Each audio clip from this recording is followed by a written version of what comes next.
Bébé pleure, se tortille, a les fesses toutes rouges, c'est douloureux, tu ne sais pas comment le soulager, c'est certainement un érythème fessier. Bonjour, je suis Océane Larvor, je suis cosmétologue, naturopathe et directrice de la marque Océomarine. Et je suis également maman de 2 petites filles, maintenant âgées de 7 ans et 5 ans.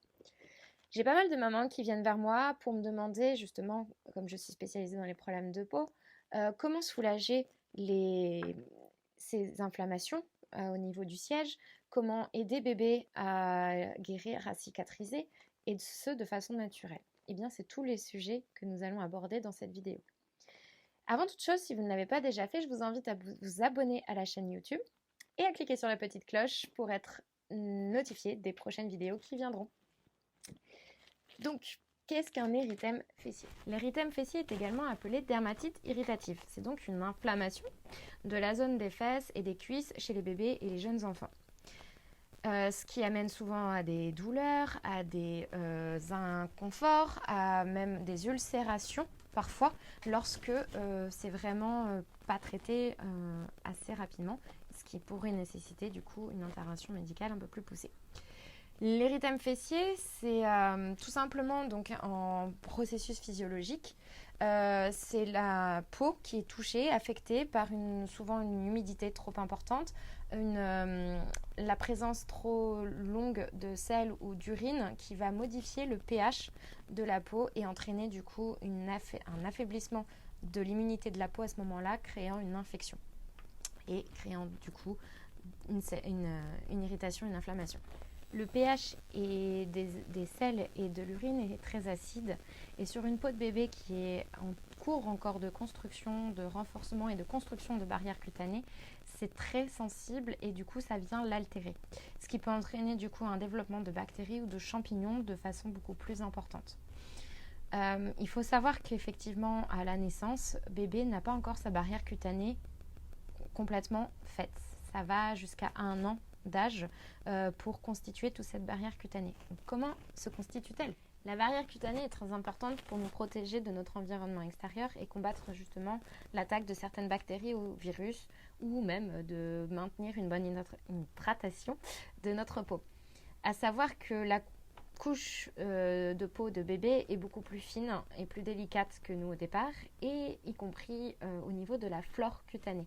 Elle n'est pas encore complètement constituée. Cette flore cutanée, elle est constituée de millions de bactéries différentes, mais elle est apportée dès la naissance, d'une part, si bébé est né par voie basse, par la flore vaginale de maman, qui lui permet déjà de constituer une première barrière. Si ce n'est pas le cas, souvent quand c'est une naissance par césarienne, on a du coup le peau à peau qui va permettre de transmettre la flore microbienne de maman ou de papa au bébé pour lui permettre d'essayer de constituer cette flore. La barrière cutanée, donc, elle va se faire sur 1 an. Et à la naissance, elle est aussi constituée par le vernix, la couche qu'on voit à la naissance des bébés, un peu blanchâtre ou jaunâtre. Cette couche, elle se fait déjà dans l'utérus de la maman et elle permet en fait de protéger bébé déjà du liquide amniotique et de l'environnement utérin qui peut être asséchant. Et elle contient aussi des substances antibactériennes et antifongiques qui permettent de protéger bébé à la naissance. Ça commence à se constituer à la 20e semaine de grossesse et jusqu'à la fin. Et c'est pourquoi un bébé prématuré en aura moins qu'un bébé qui naît à terme. Tout simplement, mais ça fait partie de la constitution de la barrière cutanée. Il est recommandé de pouvoir laisser bébé quelques heures après la naissance, voire 1 ou 2 jours, avec ce vernix pour pouvoir le protéger. Si c'est pas possible, on le nettoie avec un savon doux. Pour finir, la première couche de la peau est plus délicate chez un nourrisson. Elle est plus fine. Elle n'a pas encore fini d'être constituée, notamment au niveau des glandes sudoripares et les glandes sébacées. Elles ne sont pas encore finies d'être construites, générées. Et du coup, bébé a une peau beaucoup plus sèche déjà. Donc on fera attention de lui apporter le nécessaire via son alimentation, que ce soit via le lait maternel, que maman ait déjà bien des oméga 3 pour les fournir par le lait maternel, ou alors dans le lait maternisé constitué de nutriments supplémentaires. Et si bébé est diversifié, le nourrir et lui apporter des aliments riches en oméga 3 pour permettre aussi de constituer cette barrière cutanée.